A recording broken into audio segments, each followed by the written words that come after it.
Berterus terang sahaja, kini aku bukan lagi lelaki yang kau cinta, karena dia sudah menangi hatimu dengan segala kelebihannya.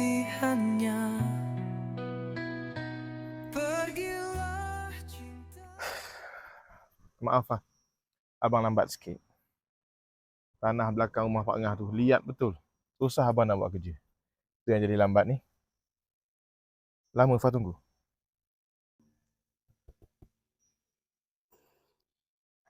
Abang, kau ada sesuatu nak cakap dengan abang?